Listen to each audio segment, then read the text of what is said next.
Hello my dear students, कैसे हैं आप लोग। उम्मीद करता हूं कि आप लोग बहुत अच्छे से होंगे और आपकी पढ़ाई बहुत अच्छे से चल रही होगी। स्टूडेंट्स, जैसे कि आपको पता है कि पिछली लेक्चर्स में हमने न्यूमेरिकल्स देखा था, ट्रिग्नोमेट्री चैप्टर का, है ना। मैं आपका teacher Ritu Rai Ranjan, guide and motivational speaker at the platform of in the study circle. तो स्टूडेंट्स, चलिए अपनी सेशन को स्टार्ट करते हैं। आज का हमारा सेशन बहुत इंपॉर्टेंट है, आपको बहुत मज़ा आने वाला है, क्योंकि हम लोग आज एक नया चैप्टर करने वाले हैं जिसका नाम है सम एप्लीकेशंस टू ट्रिग्नोमेट्री, या है ना, सम एप्लीकेशंस ऑफ ट्रिग्नोमेट्री। तो स्टूडेंट, सबसे पहले ट्रिग्नोमेट्री जानने के पहले हमारा सबसे पहला प्रायोरिटी क्या होना चाहिए कि जानना। ट्रिग्नोमेट्री तो हम जानते हैं, ठीक है, और हम पढ़ाएंगे तो आप जान भी जाएंगे, है ना। बात आती है कि एप्लीकेशंस कहाँ कहाँ यूज़ है। तो मैं आपको एक छोटा सा एग्जाम्पल बताता हूँ, बहुत इंटरेस्टिंग। जब मैं अपने कॉलेज टाइम में था तो हम लोग को एक सब्जेक्ट पढ़ना होता था, उसके दौरान कुछ प्रैक्टिकल करना होता था। तो उसमें हम लोग जो लैंड है, ज़मीन का, उसके बारे में हम लोग कुछ पढ़ते थे या कुछ सर्वेइंग करते थे। तो उसका नाम होता था टॉपिक का सर्वेइंग, पोजीशनिंग एंड कंटूरिंग। इस तरह से उसमें स्टूडेंट क्या होता था कि जैसे हमें ब्लॉक पे ब्लॉक बनाना होता था, तो हमें किस एंगल से ब्लॉक को रखना होगा, तो टॉप व्यू, फ्रंट व्यू, है ना। इस तरह से हम लोग चीज़ों को समझते थे कि सामने से खड़ा होकर देखने पे कैसा लगेगा, है ना। साइड व्यू का क्या होगा। और आप भी जानते हैं कि जब घर बनता है, जब घर बनाया जाता है, तो उसमें इंजीनियर्स और सारे आर्किटेक्ट में काम क्या करते हैं, वो अनुमान लगाते हैं कि इस तरह से अगर ऐसा होगा, बाथरूम इधर होगा। इन सारी चीज़ों को क्या करते हैं, कैलकुलेट करते हैं, वो डिस्टेंस को मीज़र करते हैं। तो सबसे बड़ा चीज़ तो ये हुआ। और दूसरा सबसे बड़ा चीज़ है स्टूडेंट कि जब हमें डिस्टेंस मापने का ज़रूरत पड़ता था, जैसे मैं यहाँ खड़ा होकर के सन को देखना होता है, तो कुछ एंगल होता होगा देखने के दौरान, है ना। और मान लो कि आप किसी बिल्डिंग पे खड़े हो और नीचे की ओर देख रहे हो, तो कुछ एंगल होता होगा। तो इसी सारी चीज़ों को यूज़ करके जब हम डिस्टेंस को मेज़र करते हैं और डिस्टेंस को समझते हैं, है ना, उसी को हम लोग कहते हैं एप्लीकेशंस ऑफ ट्रिग्नोमेट्री, क्योंकि बिना उसके दिस इज नॉट पॉसिबल। तो चलिए बिना देर किए हुए अपने इस सेशन को स्टूडेंट स्टार्ट करते हैं। देखिए, सबसे पहला चीज़ कि मान लो यहाँ पे एक एग्जाम्पल, ये मान लो स्टूडेंट एक पोल है ना। पोल का कुछ डिस्टेंस होगा, यानी कि हाइट, इसको हम कैपिटल H कह देते हैं, है ना। और एक चीज़ कि ये जो पोल है, और मैं यहाँ पे अगर मान लो कि खड़ा हूँ, है ना। अब उतना तो अच्छा नहीं बन सकता मेरे से, इतना ही है ना। तो अब मैं यहाँ से देख रहा हूँ, अगर मैं यहाँ से देख रहा हूँ टॉप व्यू पोल का, और ये पोल का क्या है स्टूडेंट, बॉटम, है ना। ये पोल है, इसका बॉटम है। तो हम यहाँ से देख रहे हैं कहाँ, टॉप ऑफ पोल को। तो यहाँ से जब टॉप ऑफ पोल को देखेंगे, तो यहाँ से इस लाइन को मैं क्या करता हूँ स्टूडेंट, कनेक्ट कर देता हूँ, ठीक। क्योंकि आप क्या करते हो, आंख से देखते हो, तो आंख से ही एंगल बनेगा। तो आप कहोगे यस सर, बिल्कुल ठीक। अब आ जाइए, अब क्या होता है स्टूडेंट कि यहाँ से जो पोल के बॉटम को, और यहाँ से मतलब कहा जाए आपसे कि ये जो एंगल है, इस एंगल से हम क्या देख रहे हैं, टॉप ऑफ पोल। तो जहां मैं खड़ा हूं वहां से कुछ डिस्टेंस होता होगा, है ना, कुछ डिस्टेंस पे ही पोल होगा ना। तो ये डिस्टेंस क्या किए, हम ऐसे कनेक्ट कर दिए इससे। Getting my point. ये क्या हो गया, अब कनेक्ट हो गया, ठीक। तो स्टूडेंट, ये मान लो कि मैं क्या हूं यहां पे, ऑब्जर्वर, है ना, ऑब्जर्वर। तो ऑब्जर्वर की तरह मैं यहां काम कर रहा हूं। तो यहां से एंगल बना, तो कुछ एंगल से टॉप ऑफ पोल को मैं देख रहा हूं। तो एक चीज यहां से और टॉप ऑफ पोल से एक लाइन कनेक्ट है। इस लाइन को क्या बोलते हैं स्टूडेंट, तो आप बोलोगे कि सर इसको हम लोग बोलेंगे line of site. Very good. इसको क्या बोलते हैं स्टूडेंट, लाइन ऑफ साइट। समझ में भी आता है, ठीक है, वो लाइन, है ना, ये लाइन ऑफ साइट, ठीक।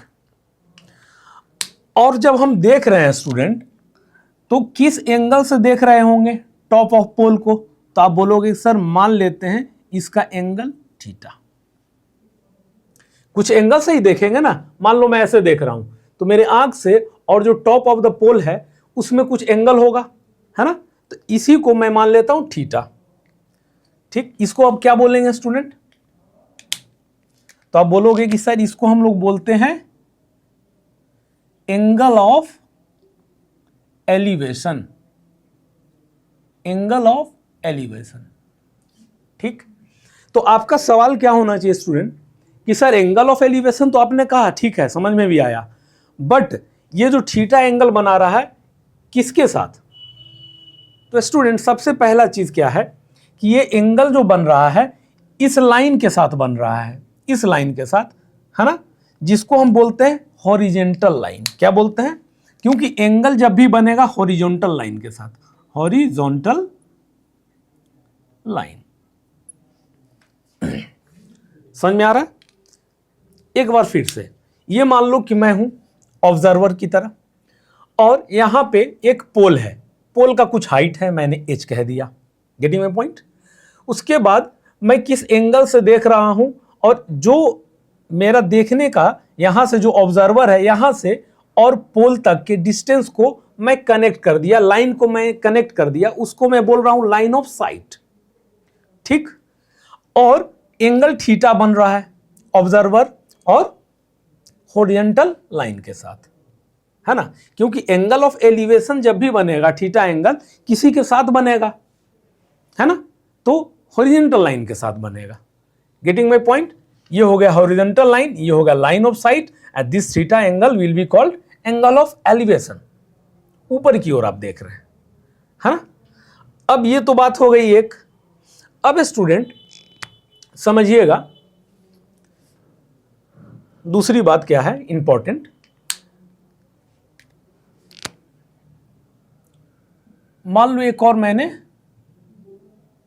पोल लिया, है ना, ठीक, और यहां पे अगर मैं ऐसे, बिल्डिंग है मान लो, मैं ऐसे यहां खड़ा हूं और देख रहा हूं, है ना, देख रहा हूं, तो आप बोलोगे कि ठीक है सर आप देख रहे हो तो इस लाइन को यहां से कनेक्ट कर दो। तो इसको मैंने यहां से कनेक्ट कर दिया और ये मान लो कि क्या कह दें इसको, बिल्डिंग कोई बोल देता हूं मैं, है ना, जिसका हाइट h में कह देता हूं क्योंकि मुझे मालूम नहीं है। अब देखिए यहां से मैं देख रहा हूं ऑब्जर्वर यहां पे हो गया, है ना, ऑब्जर्वर, है ना,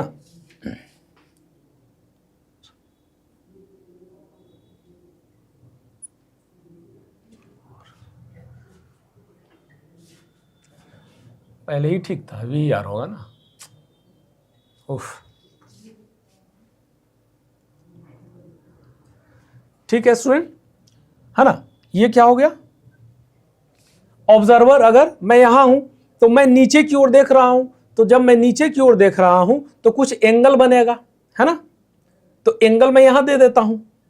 अब बोलोगे नहीं सर रुकिए, यहां पे एंगल नहीं होगा।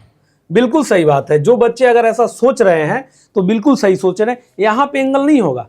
मैंने अभी क्या आपको बताया था, हमेशा एंगल जो थीटा बनेगा वो हमेशा किसके साथ, हॉरिजॉन्टल लाइन के साथ बनेगा, है क्या, this is vertical line not horizontal.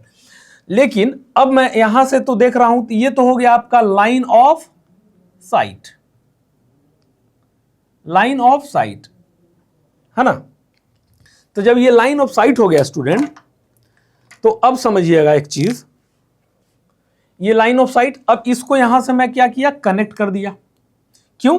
क्योंकि यहां जब मैं देख रहा हूं तो इसके बीच का भी कुछ दूरी होगा बिल्डिंग से और लाइन ऑफ साइट का, यहां से कनेक्ट कर दिया।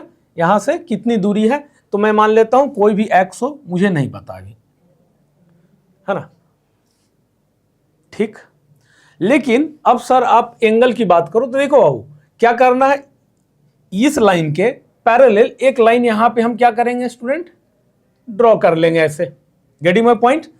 इस लाइन के पैरेलल यहां पे ड्रॉ करेंगे, रिमेंबर इट, है ना। इस लाइन के पैरेलल, तो यहां से ये एंगल क्या हो जाएगा आपका थीटा।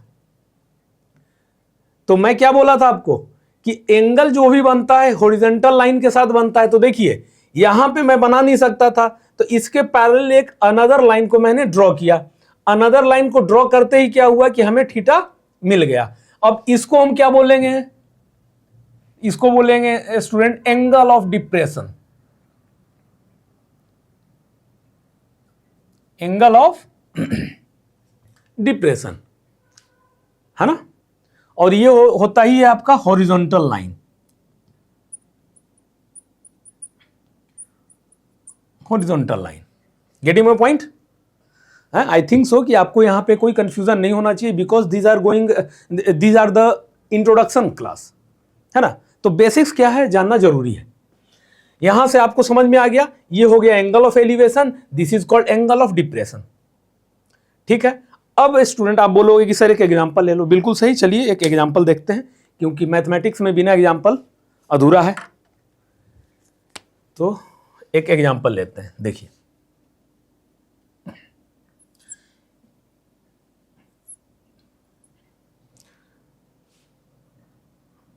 यहां इसको कह देता हूं बी सी, और ये कहता हूं इसको ए, समझते रहिएगा, है ना। मान लेता हूं कि इसका हाइट क्या है, इसको ये पोल है, अगर ये पोल है ना, इसका हाइट मुझे नहीं पता, और इसका मुझे मालूम है एक्स है ना, और ये एंगल थीटा है। तो कैसे निकलना चाहिए? तो आप कहोगे कि सर यहां पे अगर tan थीटा का फॉर्मूला लिखता हूं मैं, tan